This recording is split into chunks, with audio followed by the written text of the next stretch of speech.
Basicamente, você divide a maior parte dos empréstimos em três. Dois deles estão na mesma categoria e funciona mais ou menos assim. Um a gente chama de FHA, né, que seria o FHA, que é um empréstimo assegurado pelo governo. O outro é um chamado de convencional, é um empréstimo assegurado pelo, por empresas privadas. A única diferença disso aqui é o tipo de seguro que vai ter para esse tipo de empréstimo. Quando você não coloca 20% de entrada, você tem que comprar um seguro. Então você vai ter a opção entre esses dois aqui. Não, só para te interromper, desculpa, cara, é que você falou down payment também antes, aí de novo, assim, o down payment é a entrada, né? Então, para quem não sabe também, o down payment é a entrada, que é a mesma coisa. E aí por que tem. E você tem que dar esses 20%, porque se você não der esse mínimo, você tem que comprar um seguro pro seu financiamento, né? Basicamente é isso, é o risco de você não pagar, né? De você ficar inadimplente, então você compra um seguro para esse tipo de financiamento, correto? Correto, correto. O governo obriga você a comprar esse seguro se você não coloca 20% de entrada, né, na compra da propriedade. E é basicamente essa a diferença. Como o governo vai assegurar em um tipo de empréstimo, no FHA, o governo, né, ele quer que você compre a casa, ele quer que você, porque quando você compra a casa, você vai comprar imóveis, você vai fazer reformas, isso vai gerar economia.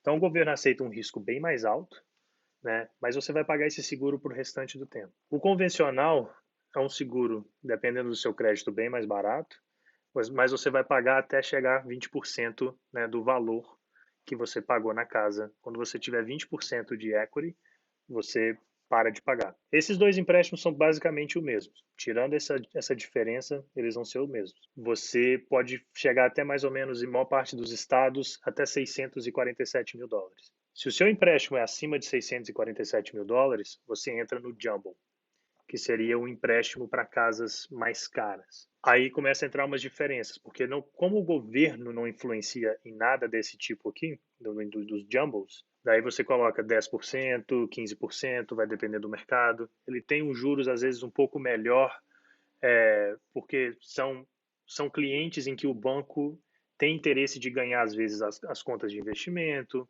as contas bancárias. Então, vai depender disso. E ele não tem muito seguro, né? Os que a gente faz, você não precisa de colocar seguro, mesmo com 10% de entrada, comprar esse seguro do empréstimo. Então fica mais ou menos esses três, né? Esses são os três principais tipos de empréstimos que são feitos nos Estados Unidos.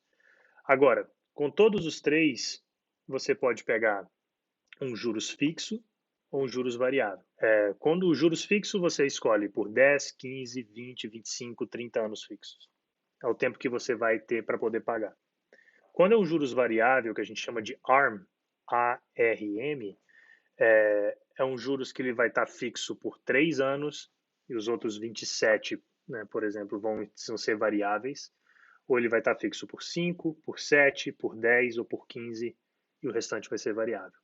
E essa variação, isso depende do contrato no momento, né, quais são os limites que ele vai poder variar, coisas que, né, que vai depender do momento e do mercado. Mas em todos esses três você tem essa opção, fixo ou variável.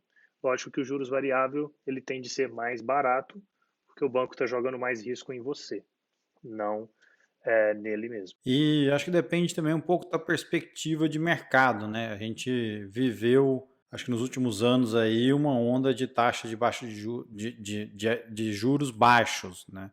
E aí, acho que valia a pena você ter uma taxa fixa, etc., porque tinha uma perspectiva de subir, né? Então depende muito da decisão da pessoa, né? Se ela acha que a taxa de juros vai subir, se ela acha que vai abaixar, etc.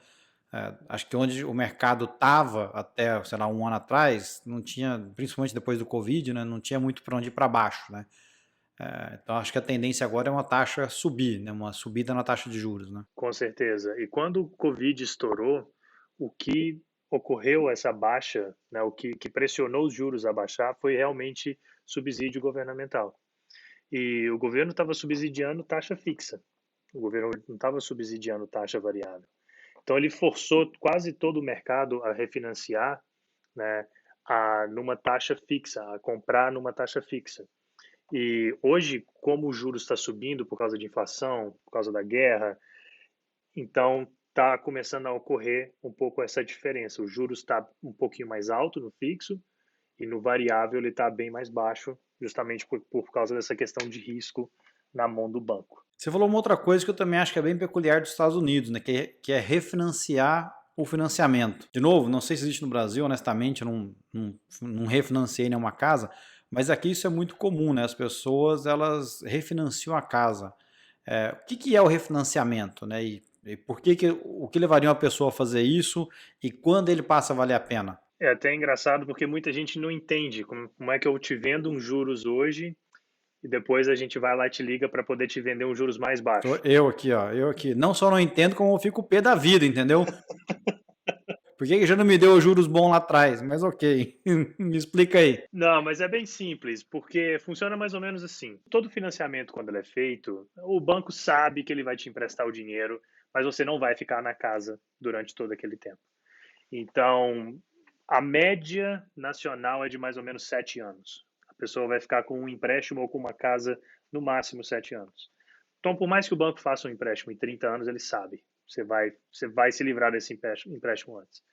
Então, o que começou a ocorrer? O governo, como ele compra a maior parte dos empréstimos para subsidiar os juros, as empresas começaram, né, a ligar, poxa, vou te conseguir um juros melhor hoje do que você tem. O risco não está na empresa mais, não está no banco, está no governo. E o governo pouco se interessa. Se todo mundo refinanciar e abaixar os juros, é mais dinheiro que a pessoa tem na mão, mais dinheiro para investir na economia, né? A economia vai girando.